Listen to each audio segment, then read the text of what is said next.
लेकिन सरकार कहती है कि नहीं, हमें बलिष्ठ चाहिए ही नहीं, हमें तो बिल्कुल चश्मा लगा हुआ पढ़ने वाला हो, जिसको कोई रैकर अभी कह दे तो बाथरूम आ जाए, ऐसे को भर्ती कर लेंगे हम। सारा आदमी की अलग अलग अभिरुचि होती है, अलग अलग क्षमता होती है, शारीरिक क्षमता होती है, लेकिन पता नहीं कौन पेपर बनाता है। फिर अगर या तो भर्ती निकलती नहीं है, निकलती है तो उसका पेपर आउट हो जाता है। मैंने पहले भी सूर्य उदय से सूर्यास्त तक इस पेपर लीक के खिलाफ में दौड़ लगाई थी कि ये पेपर लीक रुकना चाहिए।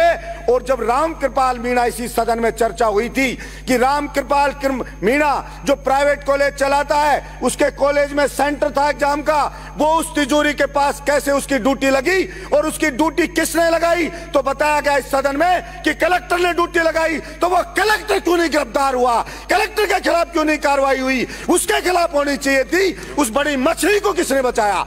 और भी कोई बड़े आदमी हो, ये छोटे छोटे आदमी पकड़ करके और हम खाना पूर्ति नहीं कर सकते। विश्वास युवाओं का उठता जा रहा हमारे ऊपर से कि विधानसभा में हमसे पूछते हैं कि आप विधायक बन के क्या किया आपने हमारे लिए, आपने कौन सा कानून बनवा दिया? कि कानून बना दिया। कानून बनाने से नहीं होगा, उसको इफेक्टिवली लागू करना पड़ेगा और ईमानदारी के साथ उस आदमी को पकड़ना पड़ेगा जो वास्तव में, वो कहते हैं ना गांव में हमारे कहावत है, चोर नहीं चोर की मां को मारो, जो जनने से ही बंद हो जाए वहां पे, वो काम करना पड़ेगा, तब जाके विश्वास होगा।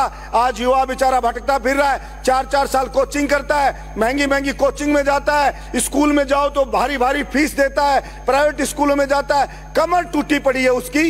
इसलिए मैं मांग करता हूं राजस्थान की सरकार से कि राजस्थान की सरकार एक साथ कम से कम 5 लाख तो भर्ती निकाले और वो भर्तियां 6 महीने में ज्वाइनिंग दे, 2 महीने के अंदर अंदर एग्जाम करवाए और रिजल्ट लेके उनको ज्वाइनिंग दे। वरना तो केवल घोषणा हो जाती है, चुनाव के टाइम सिर्फ नौकरी मिलती है, चुनाव के बाद 4 साल तक कोई सरकार आए, चाहे दरवाड़ों की आए चाहे दरवाड़ों की आए, कोई नौकरी वोकरी नहीं निकलती है। इसलिए जो किसान मजदूर के बच्चे को नौकरी मिले, ये CHA वाले हैं, ये बेचारे भटक रहे हैं बार बार। ना तो सरकार इनको ये कहती है कि नहीं लेंगे, ना उनको नौकरी लेती है। कभी कोई नेताजी लेके जाता है, कभी कोई के पास जाते हैं, धक्के खाते फिर रहे हैं। इसलिए मेरी सरकार से विनती कर रही है, सरकार को पता नहीं है किसान कितने गुस्से में, क्योंकि उनके बच्चे बेरोजगार घूम रहे हैं, उनके पास बिजली नहीं है, उनके पास पानी नहीं है, तो वो एक तरह से ऐसे बारूद के ढेर के ऊपर हम बैठे हुए हैं। मैं कहना चाहता हूं सरकार से कि सरकार इस बारे में, इस बजट में व्यवस्था करे। बाहर के दूसरे स्टेट के आके नौकरी पा जाते हैं, राजस्थान के युवाओं को 22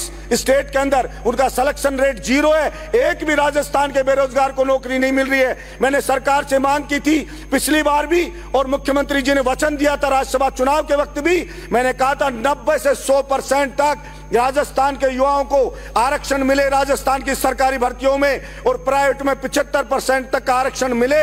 क्योंकि राजस्थान का युवा ही कोई अनाथ नहीं है कि और स्टेट में जाए तो कहते बंगला भाषा जानने वाला हो, तब बड़ा हो।